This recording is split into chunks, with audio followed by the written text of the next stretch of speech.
morning, everyone. Mark Angelo here. Hope you're having a fabulous morning. It's kind of nippy here in Portland. I don't know what it is why my lovely and I always end up in cold places as tropical people that we are. We ended here. God only knows, but we're here. Got nothing. It's like one of those habits where you're so used to putting that word in. Have you even noticed when you make love? What people usually say when they're making love? Oh God, oh God, oh God, right? So, this stuff is so instilled in all of us that it's like trying to pull out a bad virus that just doesn't want to go away. But anyway, I regress. It's cold and trying to get used to it. I am putting on some weight, thankfully. Testosterone is doing very well in my system. I feel fabulous. Training really, really hard. Eating really hard, too. It's incredible. As much food as I'm putting in, I feel like my stomach is getting flatter.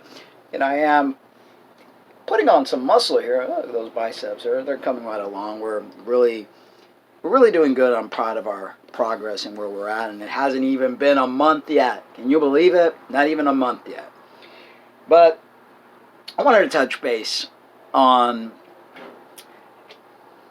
the fact that there are people out there that are so invested in how I present in my life, and the life of my beautiful wife, Lena, that it just amazes me. Do they even have a life of their own? We're looking at people that have been watching me for years, okay? This is kind of scary. I'm not going to mention names, but there are people that watched me for years, got involved in our breakup, and just, it's like they're living a soap opera through our lives. And yes, our life has had moments of soap operas in it. Okay, and we share it. That's the difference, because everybody's life has some sort of soap opera in it. But for people to literally get so invested in our life, that kind of points out something. What kind of life do you have? Or do you have a life at all? Or you have to spend all your time watching our videos and then intervening. That's crazy, people. That's really nuts. So I get people that are trying to tell me that I was happier as Maritza. Do you know what my heart feels? Do you know what my happiness actually is? A clown could wear a smile on their face and be depressed inside. You have to realize that sometimes we do things in life to fit in, to not feel shame, because if you've been shamed from the moment you're a little kid and been told that everything you do, from the way you walk, you talk, you express, is wrong. Little girls don't do this, little girls don't walk this way, little girls should do this, that, and the other. I'm sure many of you have heard that from your parents, which is the worst thing a parent could ever do, because you're breaking a person's spirit down. And so what happens? A person always second guesses themselves, because it's like all these born again, ex-trans, ex-gays, they feel like, oh, I'm the good kid now. I'm following my father's call. Right? Because everything else went to shit in your life, pardon the French, and you hit rock bottom. And now you found Jesus. Now you are living, your identity is on this thing that doesn't even exist. And I apologize for those of you that feel that he does. It's your little, it's your thing. It's your thing. It's your thing, I'm not going to take that away from you. But don't keep pushing it down my throat. I don't believe in God. I don't believe in Jesus. It took me to get into it to understand that it's all BS, in my humble opinion. You may not think so. You may need that. You may need that crush.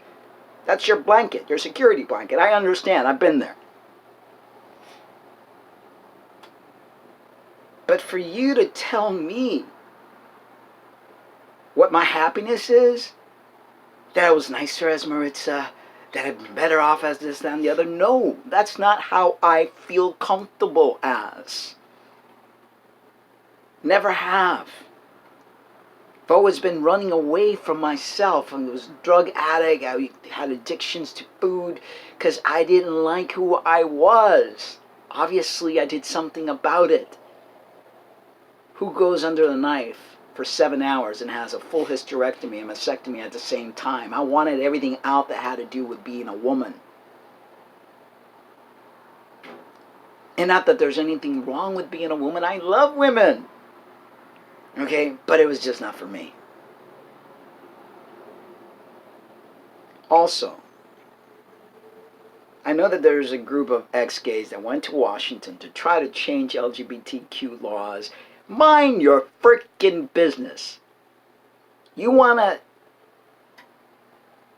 call yourself an ex this and ex that? You want to like totally deprive yourself of life and living and having a sense of self just so you could identify with Sky Daddy? That's on you. But leave the rest of the LGBTQ community alone. We have enough issues and than to have to deal with Christians and X this and X that. Seriously, people. I dealt with a lot of you when I was identifying as an X this and X that. And I know what I did it. I did it because I felt shame from society, from my mother, from lots of people in my family who looked at me as the black sheep. And that, you hold on to that. And so a moment of weakness, this is what got me into the whole craziness in the first place, led me to the path that I went on. I am so grateful that I'm finally out of that path. And that I am finally embracing who I am without guilt, without shame. And I'm finally glad that I no longer believe in a Sky Daddy. I am my own creator God, and there's nothing wrong with understanding that, people. I wish all of you could do the research and go within and find the truth. You don't need to worship a thing. Just be happy. Enjoy yourself. Love who you're going to love. Express as you're going to express. There's no one out there that can tell you that you're not who you say you are. And when they throw that biology card at you, just laugh in their face. To this day, science still does not know the exact chemistry, the exact formula, the exact coding, whether they say DNA and XXXY, and that's all BS. We had a show about that. If you need to know a little bit more, I'm not going to go into that right now, but look into our playlist. We have a show a few weeks ago on chromosomes, maybe like a month ago, that explains it further. Don't go by BS. Don't go by politics, and definitely don't go by religion. Guys, it's important for you to free yourselves from this system that enslaves you. Free yourself, be yourself, love who you are. If that God you believe in curses you for being who you are, then that's not the God for you. Create your own God. After all, how many religions are there? How many Christian sectors are there? So make your own. If it makes you happy, if you need to believe in a Sky Daddy, create the Sky Daddy that's perfect for you. I don't need a Sky Daddy. I am my own Sky Daddy. Alright guys, take care and see you later. We have a show tonight. Catch us live tonight at 6 p.m. Pacific. And we're going to be talking about consciousness and reality and the dream state and all these really cool stuff that you all are going to enjoy. And of course, our regular health and spiritual section. Take care. Catch you later. Bye-bye.